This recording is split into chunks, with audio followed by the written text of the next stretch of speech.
The medical examination for an officer candidate is basically done not just to detect any disease, we also aim to try and detect disabilities which, though currently unobvious, can be unmasked later because of the stress and strain that military service puts on the individual.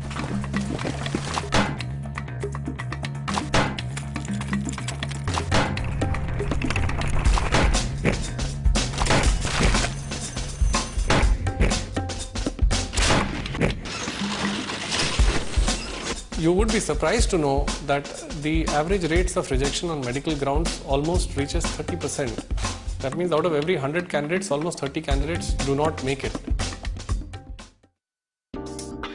In all the previous tests, the candidates knew how well or badly they have performed. But here, they just don't know. They're all here because they did well in the selection tests. But what about their body? Seasoned hands helped by sophisticated testing and diagnostic equipment are out to detect even the slightest abnormality. 183. There are basic standards of height that have been mentioned. The weapons that are available are made for a particular body structure. An individual who is shorter than 153 centimeters may not be able to handle the standard weapons. Similarly, various other things like the trenches, the dugouts which are there are of particular dimensions.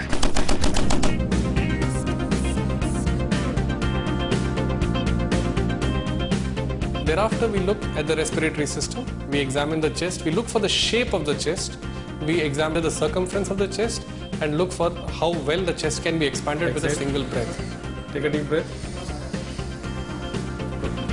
The chest has to expand sufficiently to breathe in enough air. This is necessary as a soldier has to walk, run, trek, carry battle loads and climb mountains. If he fails to inhale enough oxygen, he would get exhausted in no time and turn into a liability for his buddies.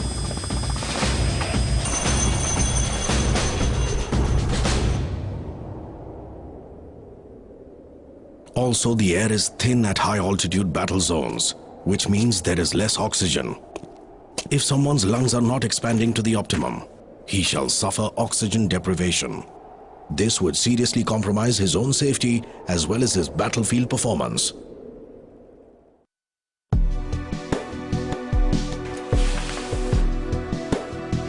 The surgeon basically looks at the external genitalia, the limbs, if the bones are all right. Say supposing people have knock knees or people have toes which are hammer toes or claw toes, or their toes are like deviated from the normal. These are all reasons for making these candidates unfit. Thereafter, they are supposed to look at the way the limbs are angled. Check to kuch kar rahe the, definitely. Very serious mahal inside. I told him I'm nervous, but there was no response from him. Both hands on your chest. Lift your head now. So we are looking at creating a human resource which allows us to have a fit army which can serve in all terrains. If you have a candidate who has knock knees, we need to detect it early at this time, because when they undergo a strenuous training in the hilly terrain, when they have to run long distances with their weapons, they have an abnormal strain on their knees, which may start affecting their joints. From initially itself, we need to be sure that they will not have an abnormality which will interfere in performance of their efficient duties. Maintain this posture till I tell you to. Up, the thigh up please. Heel of your front foot will touch the toe of your back foot while you look straight ahead. Tight, tight, tighter. Fine.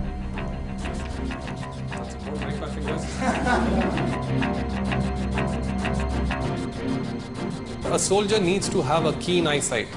You need to spot the enemy from far and shoot him from far.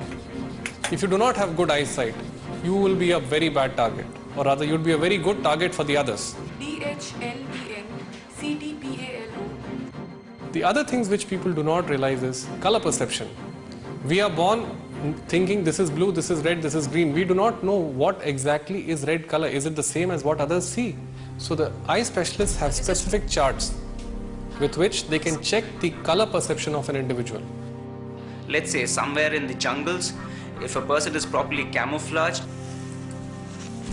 So to have good color vision, one is able to differentiate between the minor color hues and probably detect and this could be the difference between life and death for a person once he's in the field.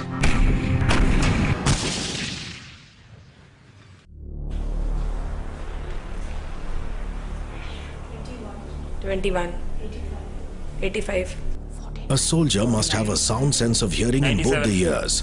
The ear canal and eardrums should be free of any damages and deformities. 42. 41. 45.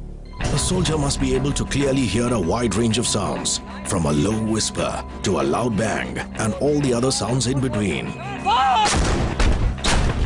The ability to hear clearly can often mean the difference between life and death, victory and defeat in combat situations.